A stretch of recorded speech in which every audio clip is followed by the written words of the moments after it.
గత కొన్ని సంవత్సరాల నుండి స్మగ్లర్ల దాడికి దట్టమైన అడవులు అంతరించిపోతున్నాయి. ప్రస్తుతం జాతీయ రహదారికి పక్కనే మిగిలి ఉన్న టేకు చెట్లు ఏపుగా పెరగడంతో వాటిపై స్మగ్లర్ల కన్ను పడింది.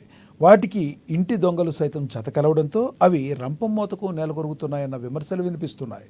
ఖానాపూర్ మండలంలోని ప్రధాన జాతీయ రహదారి 16ను ఆనుకుని ఉన్న కొమరం భీం చౌరస్తా వద్ద బుధవారం రాత్రి ఏపుగా పెరిగిన 3 టేకు చెట్లను రంపం సాయంతో పడగొట్టి అక్కడే ముక్కలు ముక్కలుగా చేసి తీసుకెళ్లగా గురువారం రాత్రి కొమరం భీం చౌరస్తా నుండి తర్లపాడు గ్రామం వైపు వెళ్లే జాతీయ రహదారిని ఆనుకుని ఉన్న 7 టేకు చెట్లను మళ్లీ నరికివేశారు. ఇదంతా బీట్ సెక్షన్ రేంజ్ ఆఫీసర్ల కార్యాలయానికి 3 కిలోమీటర్ల దూరంలోనే జరగడం పలు అనుమానాలకు తావిస్తుంది. ఇదే విషయమై Khanapur forest range officer Kiran కుమార్ను అమా న్యూస్ వివరణ కోరగా ఖచ్చితంగా స్మగ్లర్లను పట్టుకుని శిక్షిస్తామని తెలిపారు. కలప విలువ దాదాపు 71,000 రూపాయలు ఉంటుందని వెల్లడించారు. విచారణ జరుగుతుందని తెలిపారు.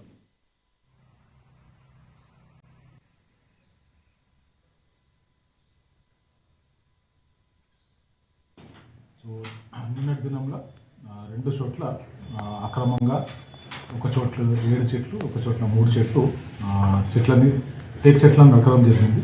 సో అది మా దృష్టికి రాగానే ఇమీడియట్గా మేము దాని మీద కేసు రిజిస్టర్ చేసి నిందితులను మేము విచారణకి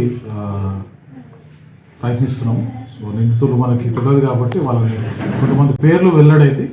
ఒక నిందితులను సస్పిషియస్గా తీసుకొని వాళ్ళని ఇన్వెస్టిగేట్ చేసి ఎంక్వైరీ చేసి తగిన చర్యలు తీసుకుంటామని చెప్పేసి తమకు అందరూ తెలియజేస్తున్నాను.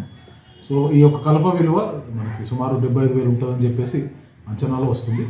సో దీని యొక్క పూర్తి వివరాలు ఎవరైతే నిందితులు దీంట్లో ఇన్వాల్వ్ ఉన్నారో, ఏవైతే వెహికల్స్ దీంట్లో ఇన్వాల్వ్ ఉన్నాయో మేము త్వరలో ఖచ్చితంగా పట్టుకొని మీ ముందు పెడతామని చెప్పేసి మా యొక్క లేదు అంటే మేము పెట్రోలింగ్లోనే ఈ యొక్క సంఘటన మాకు వెలుగులోకి వచ్చింది.